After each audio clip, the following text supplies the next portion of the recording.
శుభాకాంక్షలు తెలియజేస్తున్నాం. మిత్రులారా, ఇప్పుడు జానవీయ గారు చెప్పారు జాతా కార్యక్రమం దేనికోసమని. భారత కమ్యూనిస్టు పార్టీ 1925 డిసెంబరు 26వ తేదీన పురుడు పోసుకుంది. ఆనాటి పరిస్థితుల్లో భారత కమ్యూనిస్టు పార్టీ పుట్టుక చారిత్రకమైనటువంటి అవసరం. ఆనాడు బ్రిటిష్ వలసవాదుల పాలనలో భారతదేశం కొట్టుమిట్టాడుతూ ఉంది. కార్మిక వర్గం అనేక ఇబ్బందులు ఎదుర్కొంటూ ఉంది. భారతదేశ ప్రజలు వలసవాదుల చేతుల్లో ప్రాణాలు గుప్పెట్లో పెట్టుకొని బతకాల్సినటువంటి పరిస్థితి మనందరికీ తెలుసు. ఆ నేపథ్యంలో భారత కమ్యూనిస్టు పార్టీ నినాదం ఇచ్చింది, సంపూర్ణ స్వాతంత్ర్యం కావాలని, అలాగే దున్నేవాడికి భూమి, వెట్టి చాకరీ నుండి విముక్తి కావాలని చెప్పి ఈ 3 నినాదాలతో పిలిపించింది. ఆ నినాదాల్లో భాగంగానే జాతీయోద్యమంలో పాల్గొని సంపూర్ణ స్వాతంత్ర్యం తీసుకురావటం కోసం భారత కమ్యూనిస్టు పార్టీ ఎనలేని కృషి చేసింది. దాంట్లో భాగంగా అనేక భూ సంస్కరణలు వచ్చినాయి. ఈవేళ పేదవాడికి ఇల్లు ఉంది అంటే ఆనాడు భారత కమ్యూనిస్టు పార్టీ చేసినటువంటి పోరాట ఫలితమే ఈవేళ మనకి గూడు నీడ. ఈవేళ కార్మికులకి హక్కులు అమలవుతున్నాయి అని అంటే ఆనాడు భారత కమ్యూనిస్టు పార్టీ చేసిన పోరాట ఫలితంగానే. ఆనాడు కేవలం 25 సంవత్సరాలు కూడా నిండనటువంటి వీరులు ఎందరో బలిదానం చేశారు. ముజిబర్ అహ్మద్, ఎస్ఏ డాంగే, ఎస్వి ఘాటే, అలానే భూపేంద్రనాథ్ దత్తా, ఇట్లాంటి వాళ్ళంతా పార్టీ కోసం త్యాగాలు చేసి ప్రాణాలు అర్పించినటువంటి ఘటన మనం చూసాం. ఒకనాడు చదువుకున్న వారికి మాత్రమే ఓటు హక్కు అనేది భారతదేశంలో ఉండేది. ఈవేళ భారత కమ్యూనిస్టు పార్టీ ఏర్పాటైన ఫలితంగా వయోజనులకి ఓటు హక్కు కావాలి అని నినదించి ఈవేళ అందరం ఓటు హక్కు పొందాం.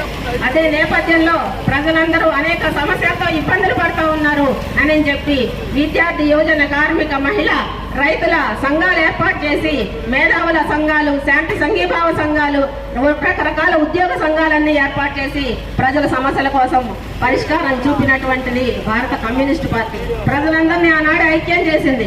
కానీ ఈనాడు భారతదేశంలో స్వాతంత్ర్యం కోసం పోరాడిన జాతిపిత అని మనం చెప్పుకుంటున్నాం. గాంధీ గారిని హత్య చేసినటువంటి వారసుల చేతుల్లో ఈవేళ మన భారతదేశం నలిగిపోతా ఉంది. కుల మతాలకి చిచ్చు పెడతా ఉన్నారు. మతోన్మాదుల చేతుల్లో భారతదేశం ఉంది. ఈవేళ మతోన్మాదం అంటున్నారు. ఆనాడు మతానికి ఐక్యంగా ముస్లింలు, హిందువులు ఐక్యం కావాలని చెప్పి పోరాటం చేసింది. హిందూ ముస్లిం బాయి అని పిలిపించింది. ఆనాడు కుల మతాలకి అతీతంగా కులాలు మతాలు ఉండొద్దనని చెప్పి భారత కమ్యూనిస్టు పార్టీ పోరాటం చేసింది.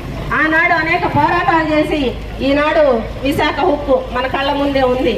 42 మంది పార్లమెంటు శాసనసభ్యులు రాజీనామాలు చేశారు. మరి ఈవేళ అట్లాంటి స్ఫూర్తిదాతలు ఇక్కడ ఉన్నారా? ఈవేళ నల్లమల గిరిప్రసాద్ గారు, చండ్ర రాజేశ్వరరావు గారు, అనేక మంది సర్వదేవ భట్ల రామనాథం గారు లాంటి ఎంతో మంది వీరులు నడయాడినటువంటి గడ్డ ఖమ్మం గడ్డ. ఇది ఖమ్మం కిల్లా, కమ్యూనిస్టుల కిల్లా అని పేరు పడినటువంటి పరిస్థితి మనందరికీ తెలుసు. ఆ పేరు ఉంది అని చెప్పి ఇటువంటి నేపథ్యంలో మన దేశాన్ని ఫ్యాక్టరీలు వచ్చినాయి అని అంటే ఆనాడు కమ్యూనిస్టుల పోరాట ఫలితంగానే ఫ్యాక్టరీలు వచ్చినాయి. కానీ ఈవేళ ఆ ఫ్యాక్టరీలు అన్నీ కూడా కార్పొరేట్ల చేతుల్లోకి వెళ్ళిపోతా ఉన్నాయి. ఈవేళ అంబానీ, అదానీ చేతుల్లో మన భారతదేశము బందీగా ఉన్నది.